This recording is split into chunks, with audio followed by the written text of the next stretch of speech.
Hey folks, welcome back. I'm your host, R.R. Slugger, and today I wanted to take a brief look at a fan favorite theme from the year 2000, LEGO Arctic. More to the point, however, I want to use this video as an opportunity to rhetorically ask and answer a question that has always stumped me. Why does LEGO Arctic feel like it was frozen in time? I'm gonna explain what I mean in a moment, but before we get too deep into defrosting this cold case, I just want to credit a few folks for helping with this video. Christian sent me a parcel last summer containing an awesome 3D printed energy crystal lamp. I've mentioned this in a previous video, but what I didn't disclose was that they also provided one of the sets I will be featuring in this video today. Thanks, Christian.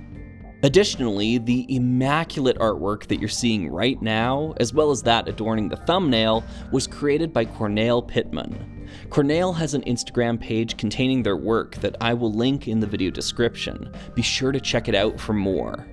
Lastly, this video simply wouldn't have been possible without Baraklava's own deep dive into this series and its fascinating prototype history. Many of the points I bring up today can trace their origins back to his video. I'm going to link it at the end, so please check it out later if you'd like to know more.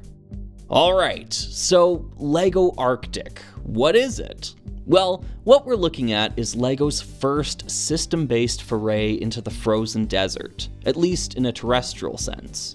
1993's Ice Planet 2002, confusing name I know, was the forerunner of this setting, but its sci-fi stylings are what set it distinctly apart from the series we're examining today.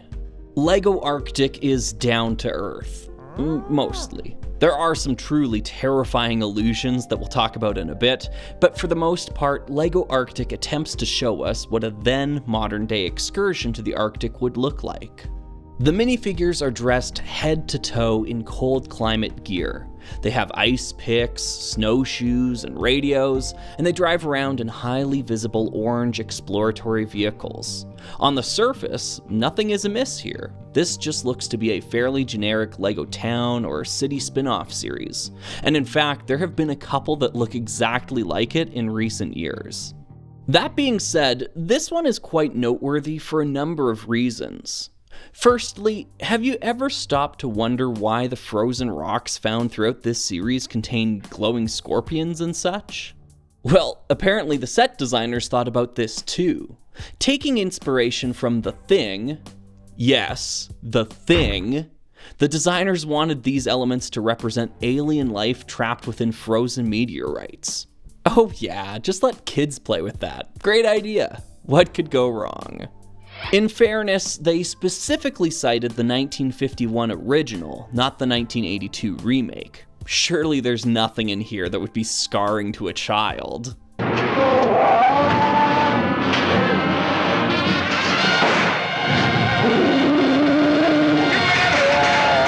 Oh, yeah, just let kids play with that. Great idea. What could go wrong?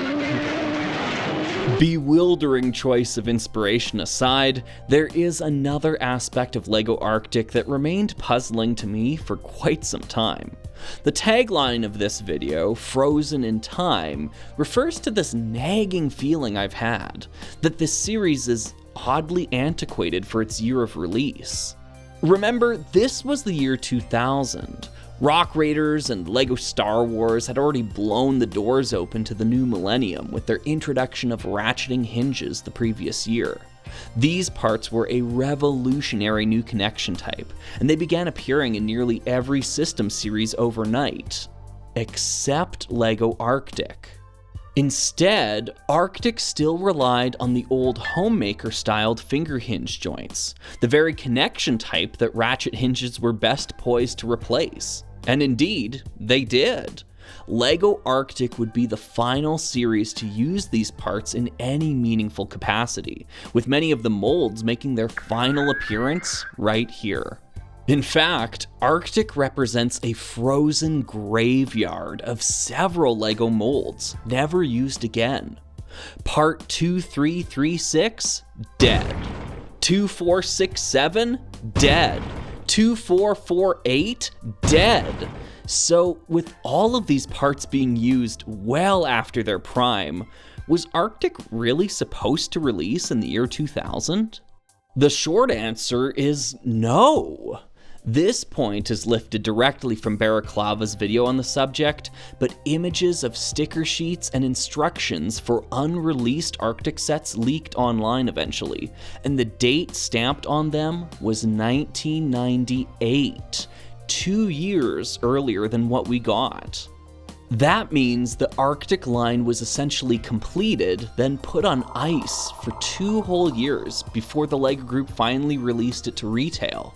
There's more supporting evidence to back this up, but I don't want to steal too much of Baraklava's thunder here. Just watch his video when you're done. When you adjust Arctic's release timing to a year before Rock Raiders, things begin to fall into place. Arctic's lack of ratchet hinges becomes a much more sensible result of them having not been developed yet. Now Arctic is among friends who are also stuck with fingered hinges until a better solution comes along. In addition, Arctic's signature ice pick mold, which we know was prototyped for this theme, was supposed to release with Arctic in 1998, and contemporary themes like Rescue and Extreme Team were supposed to borrow it for their own series, not the other way around. This revelation has me questioning other molds as well. The frozen meteorites we see throughout the theme are recolored versions of those found within Spaceport from 1999. But if we bump Arctic back to 1998, now the shoe's on the other foot. Are the smooth, wavy details on this mold actually supposed to represent melting ice? I did always find it weird how the Rock Raiders boulders were so chiseled and angular, while the meteorites from Spaceport were soft and rounded.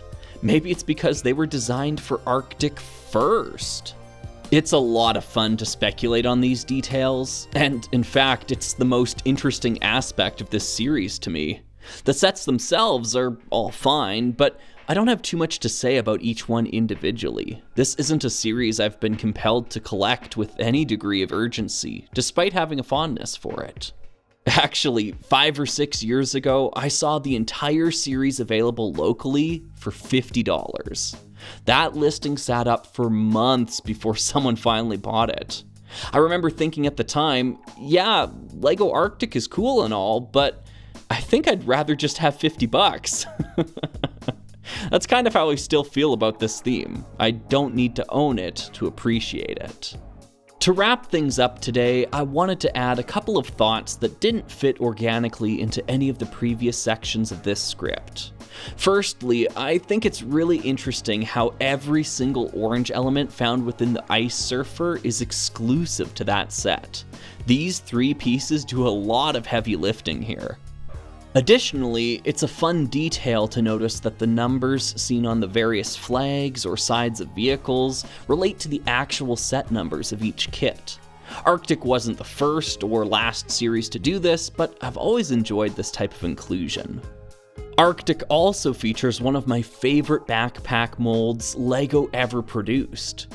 Everyone always fawns over the adventurer's backpack that can open and close, but I really dislike how out of scale that one appears. It feels like it came from Fabuland or something. The Arctic backpack feels right to me, in the way that the adventurer's backpack feels wrong. Actually, had Arctic released in 1998 as originally planned, there would have been 2 new backpack molds debuting that year. 90s kids were spoiled for choice, SMH. Anyways, I think that about covers everything I have to say about LEGO Arctic. It is now your sworn duty to go watch Baraklava's video on this theme.